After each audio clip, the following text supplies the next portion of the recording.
O triângulo a seguir tem vértices nos pontos A, 2 e 1, o ponto B tem coordenadas 4 e 7 e o ponto C, que tem as coordenadas 5 e menos 1. Obtenha as coordenadas do baricentro desse triângulo. Se nós imaginarmos um sistema de eixos coordenados, então nós vamos ter ali o eixo y, aqui nós vamos ter o eixo horizontal, que é o eixo x, e os pontos que formam esse triângulo são ponto A, 2 e 1, então aqui nós vamos ter duas unidades em relação ao x, uma unidade em relação ao y, esse aqui vai ser o ponto A. Na sequência nós temos o ponto B então ele corresponde a 4 e 7, ou seja, o x 4, o y 7. E na sequência nós vamos ter ali o ponto C, e esse ponto C tem coordenadas 5 menos 1, ou seja, quando o x for igual a 5, o y vai ser igual a menos 1. E aí nós vamos ter então os pontos que formam o nosso triângulo. E o objetivo é determinar ali quais são as coordenadas do baricentro desse triângulo. Então, o que nós vamos fazer? Bom, primeiro passo, nós vamos imaginar aqui então o nosso triângulo. Então, a partir do ponto A, nós vamos ligar ali com o ponto B nós vamos ligar lá com o ponto C, e depois C ligamos novamente com A, então esse aqui vai ser o nosso triângulo.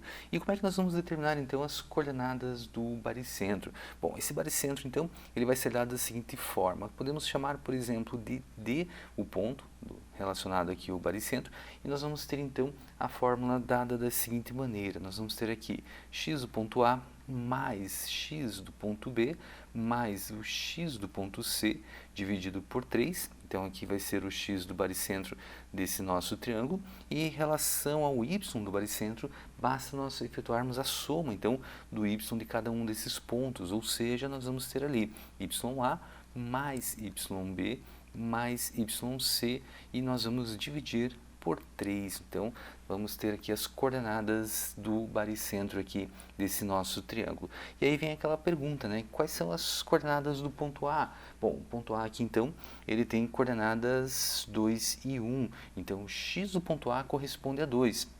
Em relação ao ponto B, as coordenadas são 4 e 7, então o x do ponto B é igual a 4 e o x do ponto C vai ser igual a 5, já que as coordenadas do ponto C são 5 e menos 1. Então nós vamos substituir esses elementos nos lugares de xa, xb e xc. Portanto, o D vai ser dado por xa, 2, mais o x do ponto B, 4, mais o x do ponto C, 5. Nós vamos somar esses valores e vamos dividir por 3. Em relação a y, o que nós temos ali? O y do ponto A, nesse caso o y do ponto A corresponde a 1, mais o y do ponto B corresponde a 7, e o y do ponto C é menos 1, então mais, entre parênteses, menos 1.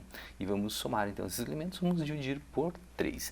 As coordenadas então, ponto D aqui vai ser dado por 2 mais 4 mais 5, 11, então nós temos aqui 11 dividido por 3, e 1 mais 7 mais com menos vai dar menos, então 1 mais 7 menos 1, o resultado corresponde a 7, então nós temos aqui 7 terços. E aí podemos deixar aqui na forma de fração, ou então podemos escrever na forma decimal. Então 11 dividido por 3 corresponde a 3,67 e 7 dividido por 3, o resultado corresponde a 2,33, é claro, com duas casas decimais. Então, as coordenadas do baricentro são 3,67, então aqui um pouquinho antes do 4, nós temos ali o 3,67 e nós vamos até o 2,33, então nós vamos subir ali até a direção do 2,33, e aqui então é o nosso ponto D, o baricentro desse nosso triângulo.